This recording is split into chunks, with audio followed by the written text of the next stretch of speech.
Now we hear from Captain Buse Tully's Bravo Company. 1st Battalion, 5th Cavalry was assigned the mission of attacking to relieve the pressure and attempt to link up with the beleaguered battalion. Reinforcements were also on the way for the battalion command perimeter at the head of the column.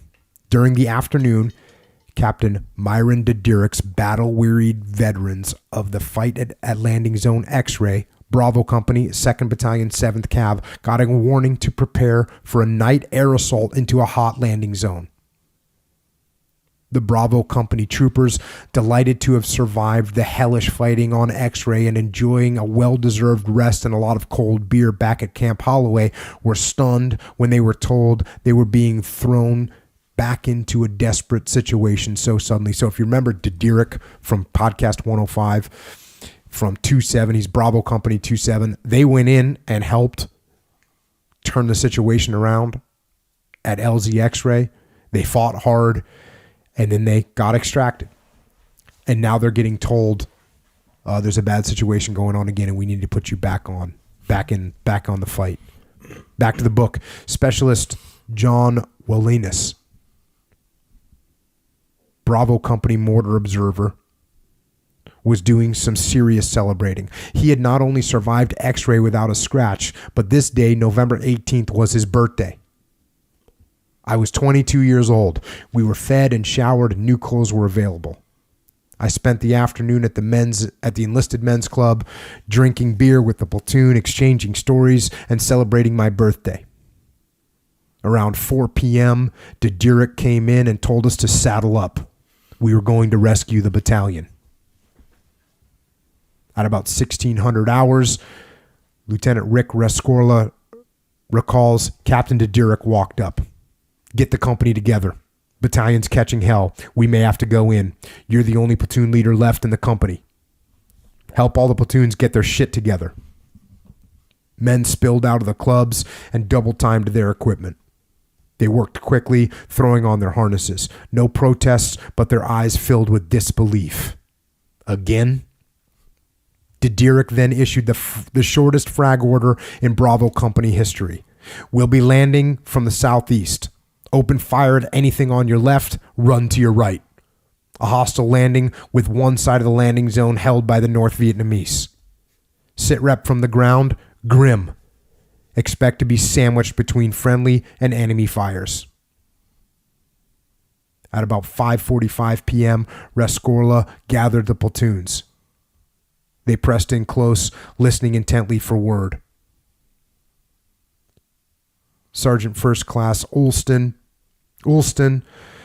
the mortar platoon sergeant, Staff Sergeant Martin, Spec 4 Vincent, Specialist Wallinas, the towering Sergeant Larry Melton. 80 or more, young faces, hollow eyes. You know the battalion is in the shit, I said. We have been selected to jump into that shit and pull them out. If you fight like you did at X-Ray, you'll come through it. Stay together. Come out of those choppers ready to get it on. Across the field, the first lift ships were sweeping in. Head 'em up, Captain Dederick growled. I turned and walked ahead, Fantino trailing with the PRC-25.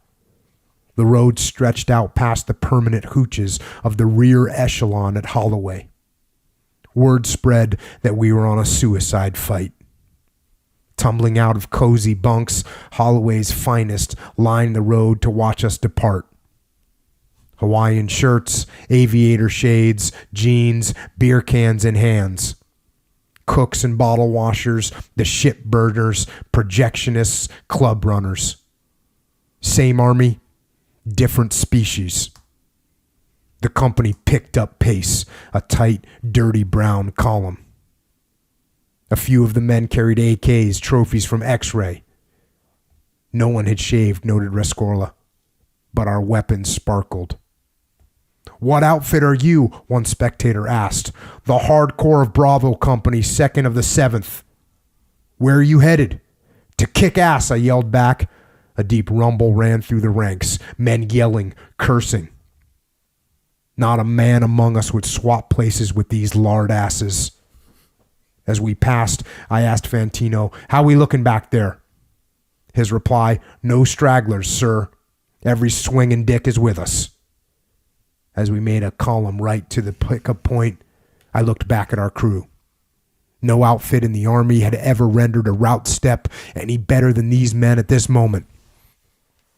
We piled onto the Hueys without the usual loading instructions and skidded away into the fading gray light.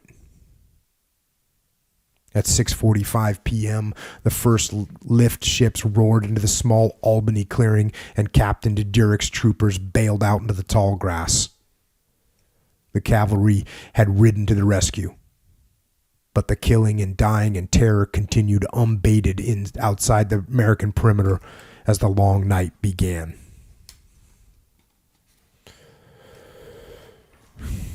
Once again, that's the American soldier right there.